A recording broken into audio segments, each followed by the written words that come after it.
اس وقت میں موجود ہوں میاں چنوں میں۔ جیسے جیسے گرمی شروع ہوتی ہے بل زیادہ آنے شروع ہو جاتے ہیں، غریب اور مزدوروں کی زندگی مشکل ہو جاتی ہے۔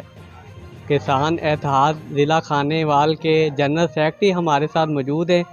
انہوں نے ایک کمپین چلائی ہے جو وافر ریڈنگ ڈال دی جاتی ہے اور ناجائز بل جو بھیج دیے جاتے ہیں عوام کو۔ آئے ان سے جانتے ہیں اس بارے میں کیا کہنا چاہیں گے۔ جی، جو ہم نے بات کی ہے خاص طور پر کچا کھو سب ڈویژن اور پورا کھانے وال سرکل، انہوں نے اب ایک نیا طریقہ لوگوں کے ساتھ ظلم کا ایجاد کیا ہے۔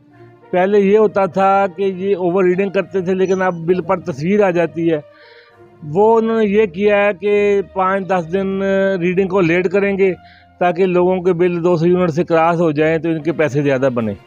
ایک یہ کرتے ہیں، اور دوسرا یہ کرتے ہیں کہ جن کے بالکل ٹھیک میٹر ہیں ان کو خراب قرار دے کر لوگوں کو ڈیٹیکشن بل ڈال دیے جاتے ہیں، اور ڈیٹیکشن کی مد میں کم از کم میرا خیال ہے کہ ہمارے کچا کھو سب ڈویژن میں 2 مہینوں میں 40 لاکھ سے زائد یونٹ لوگوں کو ڈالے گئے ہیں بغیر قانونی تقاضے پورے کیے، جس کے لیے ہم نے قانونی جنگ لڑنے کا آغاز کیا ہے۔ لوگ ہمارے پاس آئیں گے تو ہم ان کے کیس ٹو کیس کورٹس میں جائیں گے، اور اجتماعی طور پر ہم وزارت پانی اور بجلی میں جا رہے ہیں، FIA میں جا رہے ہیں، نیپرا، اور جو بھی فورم ہیں وہاں پر ہم اپنے لوگوں کے تحفظ کے لیے جنگ لڑیں گے۔ کا کہنا یہی تھا، واوڈا حکام کی طرف سے لیٹ ریڈنگ کرنے کی وجہ یہی ہے کہ 200 یونٹ کراس کر دیں، اور انہوں نے وزیر اعلیٰ پنجاب اور متعلقہ اداروں سے اپیل کی ہے کہ اس کے خلاف فی الفور نوٹس لیا جائے۔